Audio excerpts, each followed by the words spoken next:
Perhatian, perhatian, perhatian. Konten kali ini akan berisi tentang bagaimana cara upload video, bagaimana cara membuat konten agar mudah mendapat rekomendasi, dan bagaimana cara mengaitkan rekomendasi, serta trik bagaimana agar rekomendasi semakin banyak.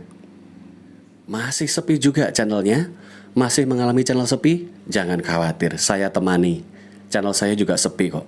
Sesama channel sepi, kita harus saling menguatkan dan saling menyemangati, sahabatku. Yuk, simak sampai tuntas ilmu untuk membuat konten YouTube.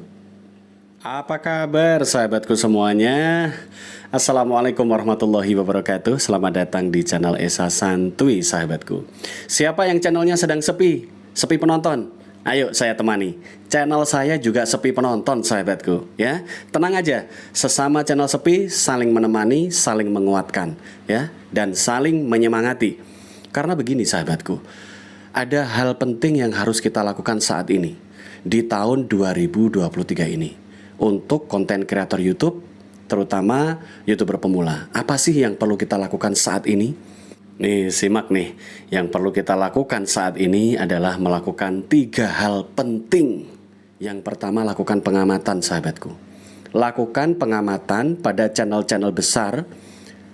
Kita kan punya tema nih. Channel kita temanya apa? Carilah channel besar yang satu tema dengan tema kita, kemudian amati video dan konten-kontennya. Terutama untuk video-video yang kira-kira umurnya baru 3 minggu terakhir ini, ya. Kita amati dulu. Kita amati bagaimana mereka menyajikan konten. Bagaimana cara mereka membuat konten. Narasi atau bahasa kalimat-kalimat yang digunakan dalam videonya seperti apa. Kita amati betul, ya. Cara pengambilan gambarnya, kemudian gaya bicaranya seperti apa. Kemudian kita amati yang di luar konten, yaitu kolom deskripsinya. Ada nggak tagging-tagging yang dipasang, tagar-tagarnya apa saja. Kalau nggak ada ya nggak masalah, kita tiru aja nggak ada gitu kan.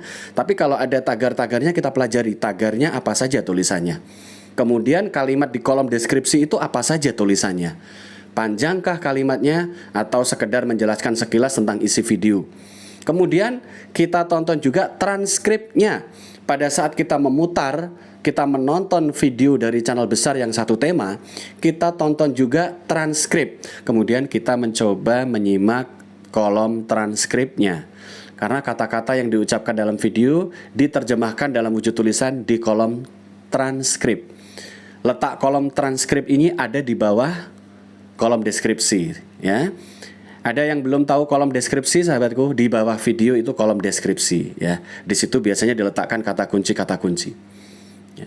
Kemudian di bawah kolom deskripsi itu ada transkrip. Nah, kalimat atau narasi yang ada itu biasanya diterjemahkan dalam bentuk tulisan di transkrip. Maka kita perlu mengucapkan kalimat-kalimat yang jelas agar di transkrip nanti juga tertulis dengan sesuai, ya, tertulis sesuai dengan kata dan ucapan yang kita sampaikan dalam video. Nah, ini membantu metadata untuk bekerja sehingga apapun yang tertulis dalam kolom deskripsi, apapun yang tertulis dalam transkrip, itu semua menjadi bagian dari algoritma sebuah channel. Nah, jadi membangun algoritma itu banyak faktor dan dari berbagai pintu, sahabatku. Nah, maka dari itu pengucapan kalimat dalam sebuah video sangat penting untuk jelas artikulasinya. Kalau artikulasi kata-kata jelas, A, I, U, E, O, dan penyebutan kata jelas, maka dalam transkrip juga jelas tertulis dan sama mirip seperti kalimat yang disepakati dipakai dalam bahasa Indonesia, ya. Dan ini membantu metadata kalian cepat terbangun. Oke? Nah, kemudian langkah selanjutnya setelah mengamati apa tadi? Kita mengamati konten, cara penyajian konten, cara mereka bergaya, berkata-kata, mengucapkan kalimat, kemudian cara mereka memilih judul, cara konten-konten besar tersebut memilih thumbnail, kita pelajari semua. Setelah itu, kita coba pantengin kolom deskripsinya. Ada tagar apa yang dipasang, kata kunci apa yang diselipkan. Kemudian kita pantengin transkripnya, bagaimana artikulasi saat mereka mengucapkan kalimat-kalimat dalam videonya, ya. Karena akan terekam menjadi metadata. Nah, setelah itu semua kita amati, kemudian langkah selanjutnya adalah kita modifikasi. Kita aplikasikan di channel kita. Itulah kenapa sahabatku, dari kemarin-kemarin saya sudah bilang bahwa ayolah kita coba membuat konten yang kualitasnya mendekati atau setidaknya levelnya hampir sama dengan video-video yang disajikan oleh channel-channel besar yang satu tema dengan tema kalian. Ya, kita bikin kualitas yang mendekati lah, walaupun tidak selevel tapi paling tidak mendekati lah, agar rekomendasinya juga sama-sama dapat rekomendasi yang banyak. Ya, nah kita modifikasi apa yang kita amati dari konten-konten tersebut, kemudian kita aplikasikan di konten kita. Nah, setelah itu masih ada lagi cara ketiga, sahabatku. Cara ketiga adalah dengan mengakali, ya, mengakali agar rekomendasi video kita bisa disebar lebih banyak.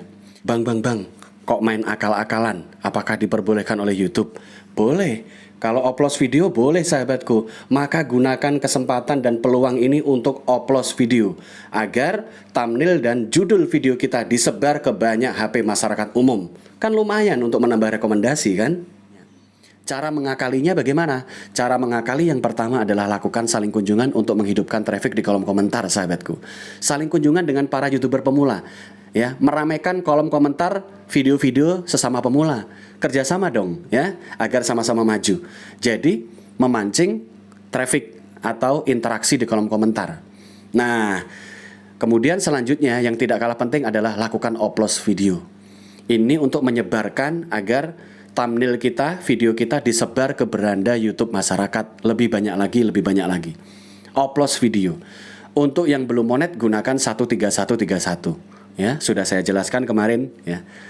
Bagaimana cara 13131. Untuk yang sudah monet bisa melakukan dengan teknik 222. Ini untuk menyebarkan rekomendasi sekaligus menaikkan dolar, ya. 21 gimana bang? Boleh-boleh saja sih.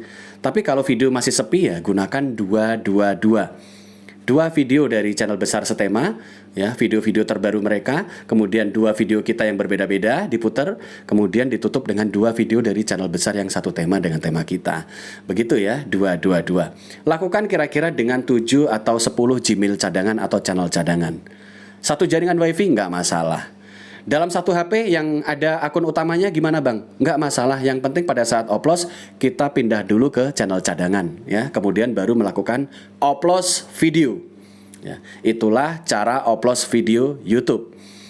Oke sahabat, di sini dibahas lagi tentang upload video.